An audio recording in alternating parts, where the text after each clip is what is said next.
apa peran ibu, peran utama dan tanggung jawab Anda sebagai pembina penggalang?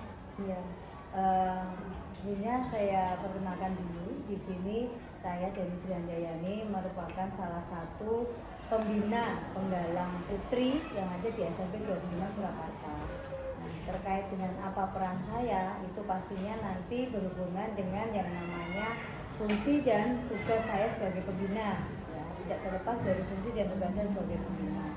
Untuk fungsi saya sebagai pembina di sini adalah sebagai pendidik, kemudian sebagai fasilitator, kemudian sebagai pelatih dan juga motivator. Nah, ya, terkait dengan itu semua, tentu saja saya memiliki tugas juga sebagai pembina yang pastinya saya juga memiliki program perencanaan. Nanti di sini ada program perencanaannya itu bisa dalam 6 bulan atau semester dan juga di tahunan, kemudian ada juga jangka pendek dan jangka panjang.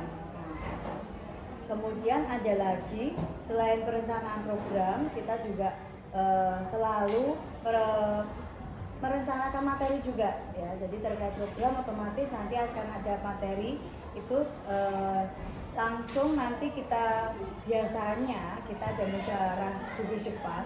Di situ juga kita merancang materi untuk pertemuan-pertemuan selama jangka waktu itu tadi. Kemudian di samping itu terkait dengan tugas saya yang lainnya itu adalah pelatih, sebagai pelatih ya. Jadi di sini kita melatih tentang adik-adik untuk berkarakter, bagaimana karakter yang baik, kemudian berlatih teknik kepramukaan, kemudian wawasan umum, kemudian nanti juga ada ya yang tentang terkait kehidupan sehari-hari dan terutama tentang peduli lingkungan. Mohon izin untuk pertanyaan yang kedua, fungsi dan tugas pembina penggalang, yaitu metode apa yang Ibu terapkan dalam membimbing sebagai penggalang dan bagaimana cara mengatasi tantangan sebagai penggalang? Kalau untuk metode mungkin tidak tidak sejelas seperti kalau kita sebagai guru ya. Di guru kita bisa pakai aja yang namanya metode project based learning misalnya gitu kan, atau mungkin juga metode-metode yang lain yang memang secara teori ada. Nah di sini kalau untuk membina pramuka kita hanya punya yang namanya metode Among aja. Nah metode Among itu apa? Metode Among itu bahwa kita sebagai pembina itu ya menyeluruh seperti tadi yang saya sebutkan untuk fungsinya tadi, menjadi pendidik, menjadi pelatih, kemudian motivator, fasilitator, dan yang lebih penting lagi adalah bagaimana kita mendekatkan diri dengan adik-adik dan berlaku bahwa kita itu posisinya adalah kakak di penggalang ya, karena ini penggalang ya, sebagai kakak dan peserta didik kita itu adalah sebagai adik, bukan anak didik. Selanjutnya Bu, bagaimana Ibu membangun hubungan yang baik dengan anggota penggalang dan mendukung pencapaian SKU dan SKK mereka?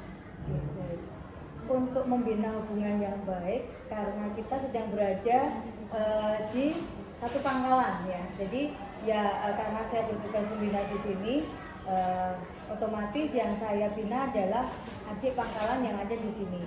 Nah, untuk membina hubungan baik itu selain pada saat latihan rutin, itu juga saya mendekatkan diri dengan mereka pada saat kita pertemuan di sekolah ya. Nah, karena untuk latihan rutinnya itu hanya 1 minggu 1 kali, otomatis kan itu minim sekali kalau menurut saya.